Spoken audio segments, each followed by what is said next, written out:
On continue avec les enfants à partir de 7 ans maintenant. On vous propose une nouveauté qui va sortir aussi, c'est Aligali Magic Twist. Pour ceux qui connaissent déjà le Aligali en version normale, c'est un jeu dans lequel on va devoir retourner des cartes les uns après les autres. Et dans Magic Twist, l'idée c'est que dès qu'on a 5 symboles identiques ou 5 symboles de la même couleur, il faut vite taper sur la sonnette au milieu. Et 5 uniquement, ni plus ni moins. Donc il va falloir essayer d'être attentif et très rapide. On poursuit avec le jeu Skijo. C'est un jeu dans lequel on a chacun 12 cartes face cachée devant soi, parmi lesquelles donc, on a différentes valeurs. Le but du jeu, c'est d'avoir le moins de points possible sous ces cartes.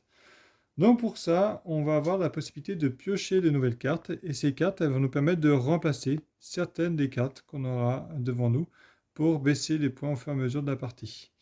Le but étant d'avoir le moins de points possible. Dès qu'on pioche une carte de petite valeur, on a tout intérêt à remplacer une carte de plus forte valeur devant nous. On continue avec le petit dernier des Smart Games. Donc, les Smart Games sont des petits jeux de logique. Donc là, ce sont des chats tournant rond. Les chats tournant rond, c'est un jeu dans lequel on va avoir une mise en place qui va vous faire apparaître plusieurs chats et des cartons. On va devoir bouger les pièces les unes après les autres, mais à chaque fois une seule par une seule pour cacher nos petits chats. Donc on va pouvoir soulever une pièce, cacher un chat, soulever une autre pièce, recacher les autres chats, ainsi de suite, pour essayer de faire en sorte de cacher tous nos petits matous à l'intérieur du jeu. Le jeu monte progressivement en difficulté. Dans le livret, les premiers défauts montrent qu'on a le droit à 4 déplacements pour faire le meilleur score. Donc c'est assez facile. Quand on va être plus compliqué, on va devoir faire 33 déplacements pour cacher tous nos chats. Ensuite, on vous propose un grand puzzle dans la collection chez Djeco des Puzzle Galeries. Donc c'est un puzzle qui est tout en longueur, autour de la jungle, avec des illustrations hyper colorées. Donc c'est un puzzle de 100 pièces.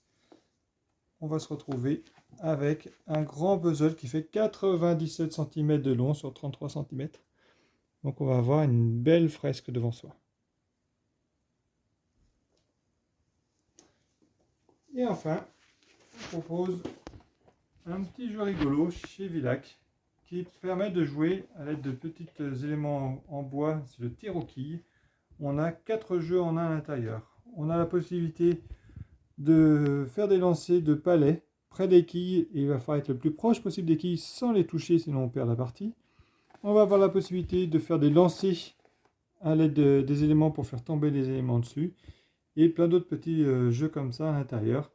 Et à nous d'être le plus adroit possible. Donc pareil, on peut aussi jouer bien à l'intérieur qu'à l'extérieur de la maison. Et on va s'amuser à faire des équipes et à faire des petites compétitions comme ça entre amis.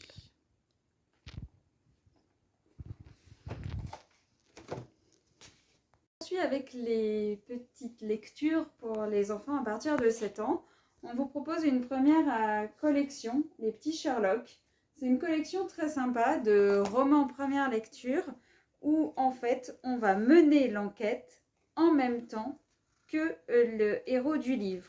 On va vraiment pouvoir se casser la tête, essayer de trouver les indices, résoudre à chaque fois des petites énigmes, à chaque nouveau chapitre. En fin de chapitre, il y aura une petite énigme à résoudre. Et voilà, on avance comme ça dans l'histoire. C'est très sympa, à chaque fois avec des thèmes différents. On passe à un grand album de jeux, l'orchestre. C'est un cherche et trouve autour de la musique. C'est assez original. C'est une thématique qu'on n'a pas très souvent en littérature jeunesse finalement. Et cette fois-ci, il s'agit de Maestro. Le maestro a un gros problème. Tous ses musiciens ont disparu. Il lui envoie des cartes postales du monde entier en lui disant qu'ils sont l'un en Islande, l'autre en Irlande, le troisième dans les îles je ne sais quoi. Et chacun nous dévoile un petit endroit de la ville où il se trouve.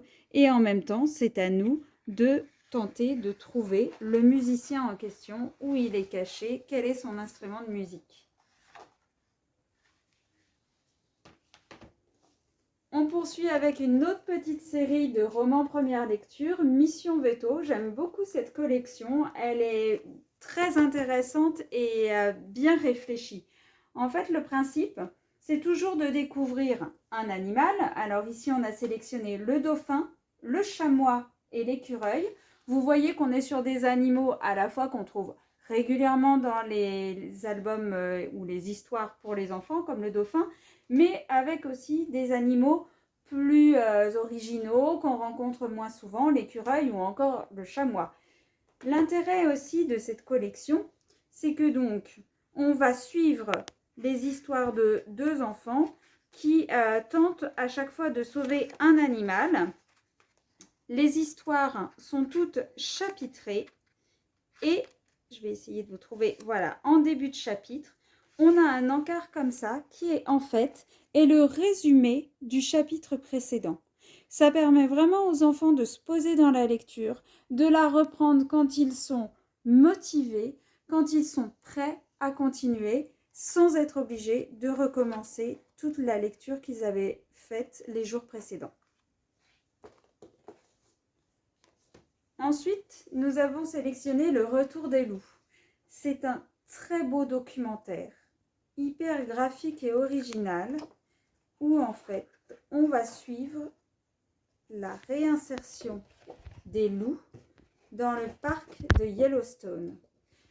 D'un côté, vous voyez un grand album qui se déplie comme un accordéon pour voir comment est-ce que les loups sont réintroduits, ce qu'ils engendrent sur la nature, comment certains animaux qui avaient pris le dessus vont petit à petit diminuer en nombre pour permettre à d'autres de réapparaître. Et de l'autre côté de cet accordéon que l'on appelle Leporello, on a toutes les explications davantage documentaires sur les animaux dont on vient de parler, quels sont ces différents animaux et comment se produit le réensauvagement de certains lieux sur toute la planète et pas que dans le parc de Yellowstone. Voilà. Et enfin, à 7 ans, on se fait aussi plaisir avec des premières bandes dessinées. On a sélectionné les histoires hyper drôles de Norma et Belly. Ce sont deux petits écureuils à qui il arrive plein d'aventures. Ils sont très très gourmands, ces petits écureuils.